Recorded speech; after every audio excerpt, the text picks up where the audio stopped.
We're on part 16 of our series on Acts. Action changes things, ACTS, the entire book of Acts is what we're going through. And next week we're going to be doing chapter 16, but today we're going to try and look at the whole of chapter 15. Now, I said last week that from Acts 13 onwards, then the book of Acts changes focus, and it really just follows what happens with Paul. And it looks at that from 3 points of view. Basically, the history of what happened, some bits of teaching that we can take out of it, and then specific examples from the way that he and those people around him acted. And that's what we're going to do today. We're going to look at history and the teaching and the examples. So, what is the history, the story that's going on in Acts 15? Well, the title for today is called Paul's Conflicts, because in this chapter we're going to see two conflicts that Paul got into. And the first one begins in Antioch. You might remember from last week that Paul and Barnabas have been travelling around. They've gone to the Gentiles, the non-Jews, and loads of people have got saved. And they've come back in Antioch. There are loads of non-Jewish people becoming Christians. It's all wonderful. And then a bunch of Jewish Christians, Jews who have converted to Christianity, they turn up and they have a different interpretation. They say, all of these Gentiles now, they have to start following the law. And the women are not very happy about that. But the men are even more unhappy because they expect all the men to get circumcised. And as an adult, that would be a particularly significant form of commitment, wouldn't it? So there is a big argument, there's a big debate. Paul and Barnabas are saying they don't need to follow all of this Old Testament stuff. So there's this huge row. Well, what do they do about it? They go, that's Paul and Barnabas go to Jerusalem to visit the apostles, the elders of the church there, to get their opinion on what should happen, what should be the right way forward. And as part of that discussion, it's interesting. Peter says, why would we put this burden of the Old Testament law, of course he didn't call it Old Testament at the time, but this burden of the law, why would we put that burden on them? We couldn't even keep it. Our ancestors couldn't keep it. Why would we put that on other people? Forms a key part of the debate. So after the debate, we know the conclusion that Gentiles who become Christians do not have to follow the laws of the Old Testament. However, there are three guidelines that they set. They say based on the law of Moses, the teaching that goes around all the synagogues on a weekly basis, there are three things that they think they should follow. So if you were going to try and pick three things from the Old Testament that you think all Christians should follow, whatever their background, what three things would you pick? Well, these are the three that they picked. 1, don't eat food sacrificed to idols. 2, don't drink blood or eat strangled animals. And 3, avoid sexual immorality. Now that is an interesting bunch of three, isn't it? Those are not necessarily the three that you would expect. We'll come back to those later. Well, basically everyone in the story, the history, they're all very happy with that. And that leads us on to the final part of today's story, which is the second conflict. Paul thinks this is fantastic. He wants to go back and encourage all of those places where he set up churches that we were talking about last week. And he says to Barnabas, come on, let's go. And Barnabas is like, yeah, fantastic, let's go. And Barnabas says, let's take John Mark with us. And Paul says, oh, no way. Now, do you remember last week I told you that John Mark went with them? Well, what I didn't mention last week is that in Acts 13:13, John Mark abandons them. He leaves them behind. And he goes back to Jerusalem while they continue on their journey. So Paul says, there is no way I am taking John Mark with us again. And Paul and Barnabas have a huge row about this. And in the end, despite their friendship, despite the fact they've worked together for years, they decide to split up. Barnabas takes John Mark. He heads off in the direction of Cyprus. Paul gets a guy called Silas, and they head off in the direction of Cilicia. That incredible partnership for the gospel is broken. Okay, that's the history behind Acts chapter 15. Let's consider the teaching then. First thing I want us to grasp from this is that we, as Christians who do not have a Jewish background, have no requirement to follow any of the Old Testament law. Those rules do not apply to us as rules. Now, that's not to say we shouldn't read the Old Testament. There is loads we will learn from the Old Testament. It points to the New Testament. It has fantastic principles. It reveals the power of God. It's got good examples and bad examples. It is fantastic stuff. But we don't need to look at those rules and laws and say our salvation is based on obeying them, because it absolutely isn't. Paul would later write a letter to the Galatians, and this is all about this issue of Christians who started trying to follow the law, and he told them what a stupid idea it was. Here's a couple of specific verses from Galatians 2, verses 18 to 21. He said, "I am a sinner if I rebuild the old system of law I already tore down. For when I tried to keep the law, it condemned me. So I died to the law. I stopped trying to meet all its requirements so that I might live for God. My old self has been crucified with Christ. It is no longer I who live, but Christ lives in me. So I live in this earthly body by trusting in the Son of God, who loved me and gave himself for me. I do not treat the grace of God as meaningless. For if keeping the law could make us right with God, then there was no need for Christ to die." So you see what he's saying there. Our salvation is based on following Jesus. It is not based on following a set of rules. Now, when the Bible says stuff about not sinning, about the things that are bad to do, it is important that we pay attention to that, because sin damages our relationship with God. When God says to us, these things are bad for you, and if we deliberately say, well, okay, I'm going to do them anyway, that's not good for our relationship with God, is it? In addition to that, they damage us, they damage those around us. So there is a problem in committing sin. But it does not mean you cannot be saved, because we all, as Christians, we all still commit sin. And yet we have salvation in God because Jesus died for us. There is forgiveness through the sacrifice of Jesus when we confess our sins. So that's the kind of the big picture thing that we take from this chapter. However, let's look at those 3 guidelines in a bit more detail. Don't eat food sacrificed to idols, don't drink blood or eat strangled animals, and avoid sexual immorality. Now, they said these things are preached in the law of Moses round the synagogues week by week. What was he talking about? Well, if you read Leviticus chapter 17 and 18, you discover these rules are there, and what God is saying is, these apply to the Jews and to the strangers who live among them. You see, if there were going to be non-Jews living in the area where the Jews were, and they were eating food sacrificed to idols, they were committing sexual immorality, they were drinking blood, they are going to cause outrage among the Jewish community. And God set these rules in place and said, look, if Jews and non-Jews are going to live together, there's got to be a bottom line.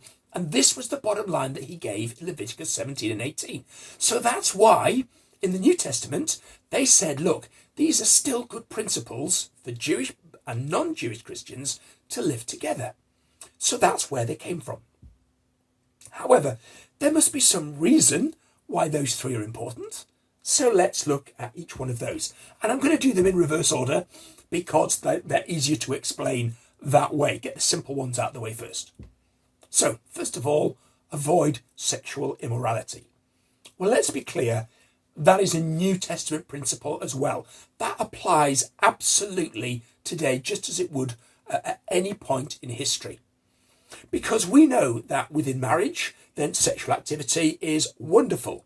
Outside of marriage, it can still be pleasurable, but it can mess things up in a big way.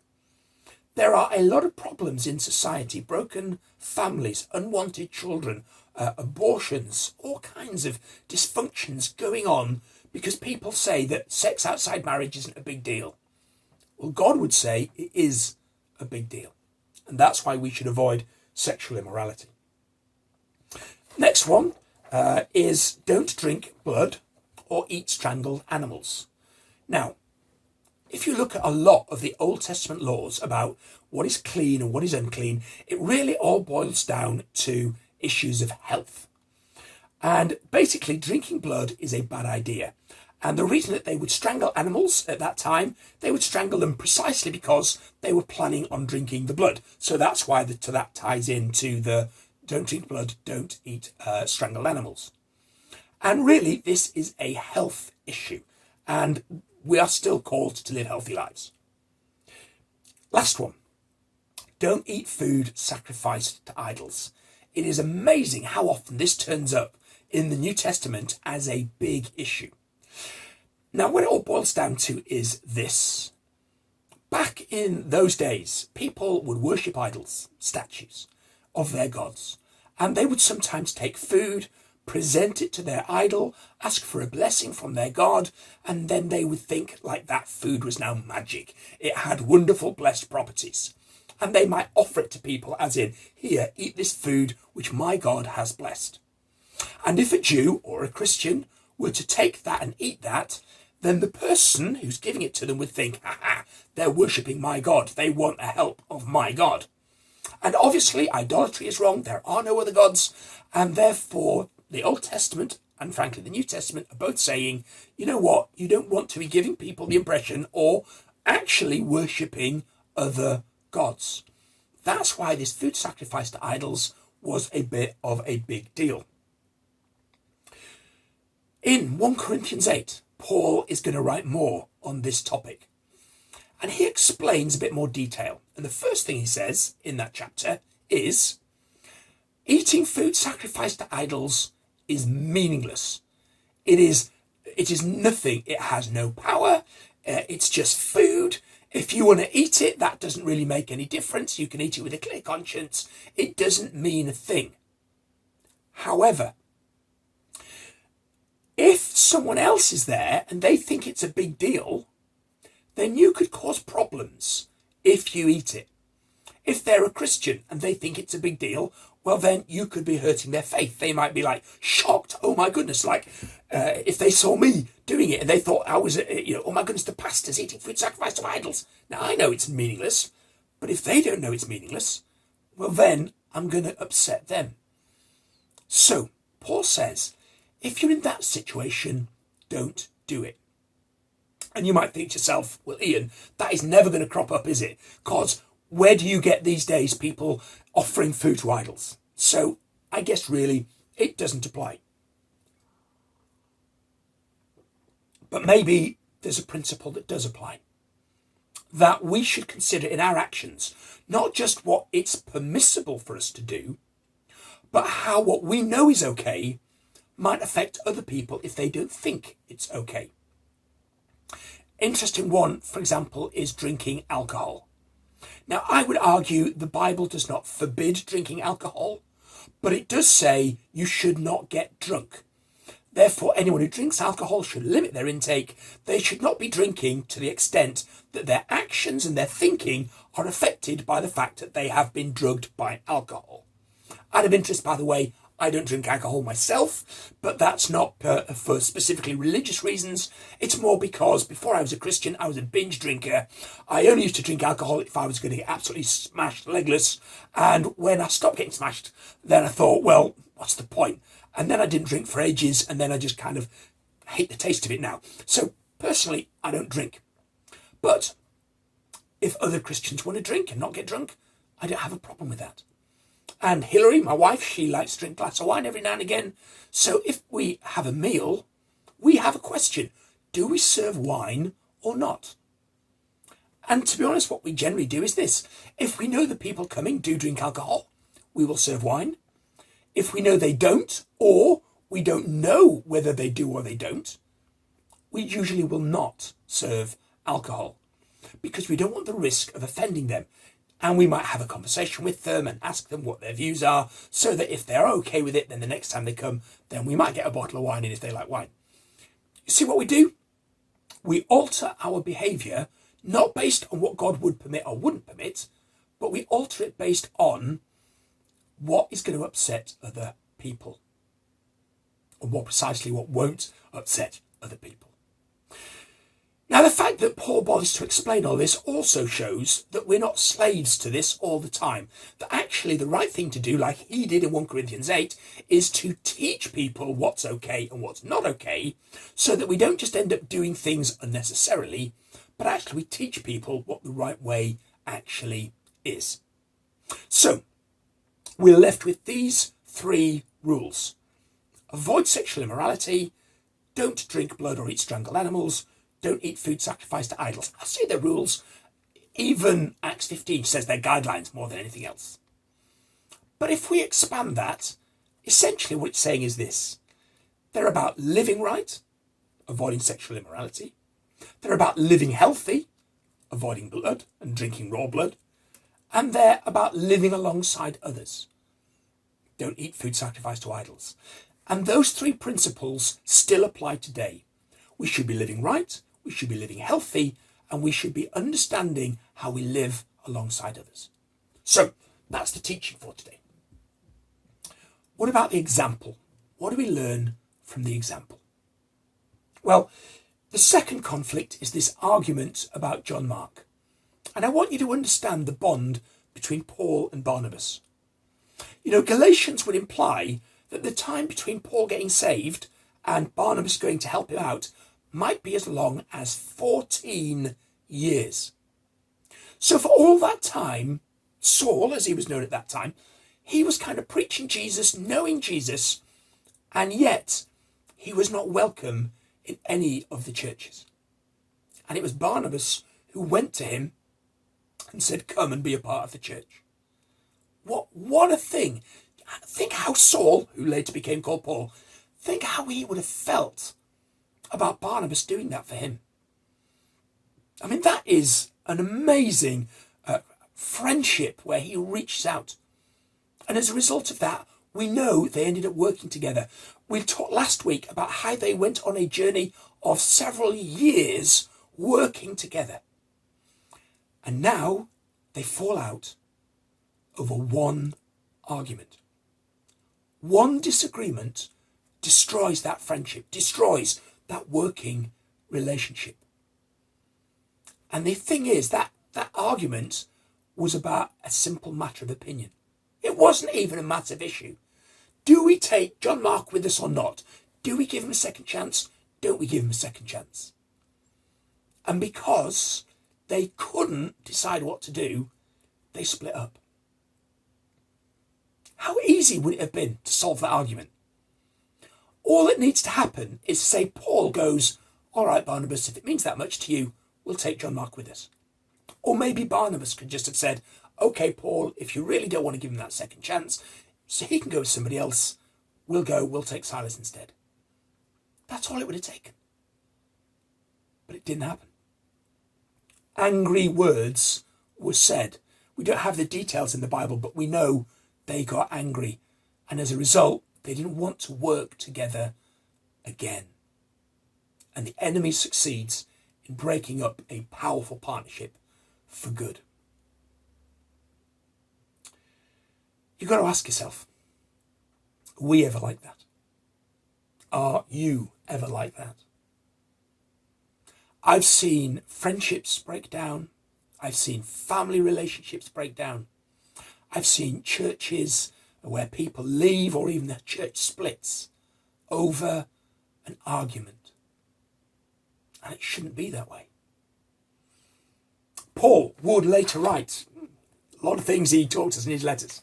In Ephesians 4, verses 2 and 3, he wrote this: always be humble and gentle. Be patient with each other, making allowance for each other's faults because of your love.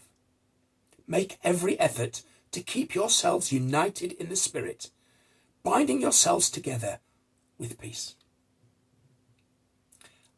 I have no Bible for this. I've got no proof of this.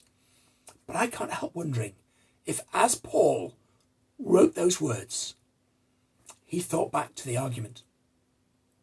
As he wrote, always be humble and gentle, did he think, wow, I wish I had been a bit more humble when I had that row with Barnabas? When he wrote, be patient with each other, making allowance for each other's faults, I wonder if he thought, I wish I'd been a bit more patient with Barnabas.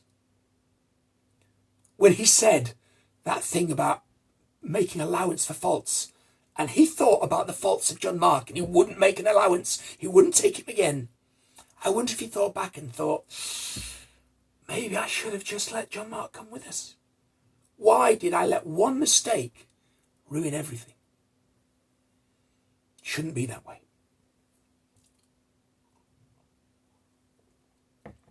Well, maybe some of you know your Bible well. And maybe you know that that's not the end of the story. Because this is actually also a story about second chances. You see, in 1 Corinthians 9 verse 6, a letter that is written substantially after this point, because the church in Corinth doesn't even exist at this point in Acts. So later on, Paul writes to the church of Corinth, and he starts talking about me and Barnabas, as if they knew that he and Barnabas worked together again. In Philemon 24, as Paul is writing, he talks about Mark, John Mark. He says, he is my fellow worker. He doesn't talk about him as somebody who abandoned him. He talks of him in the present tense as somebody who he works with. So it looks like he's given him that second chance and they're working together. And in 2 Timothy verse 4:11, when Paul writes to Timothy, he actually says, please bring Mark with you because he's useful to my ministry. He's helpful to me. Please, and bear in mind, Paul's in prison at this moment. And he's saying, Timothy, don't just come by yourself. Please, I want Mark to come because he's a helpful person to me. Look how things have changed. It's gone from a massive bust up and he's the last person that he wants to see to, please, I want to see John Mark. Isn't that a brilliant story, a brilliant example of reconciliation? So to take that on board, a few practicalities. Don't hold grudges. Things may have gone wrong in the past. Don't hold grudges. Forgiveness, literally in the Greek, means let it go. Don't destroy friendships over one argument. Don't cause disunity in the church over a disagreement. Give people second chances. Accept second chances. You know, I've known occasions where someone's been given a second chance, and because of their pride, they have said, no, I don't want to restore a relationship. I don't want another opportunity. You said no last time. I'm not going to accept this time. Be both giving and accepting of second chances. And what I want you to remember is this. God has a second chance for you. Whatever you've done, whatever mistakes you've made, whether we've made mistakes like the ones I've been talking about, whether we have damaged relationships, been full of pride, had arguments and bust-ups, God has a second chance for you in that, but God has a second chance for you in everything. The guidelines that we are asked to follow, the things that are sin that God says don't do those because they hurt you, and yet we do them. Well, God has another chance for you, and another, and another, and another, and another, and another, and another, and another, and another, and another, and another.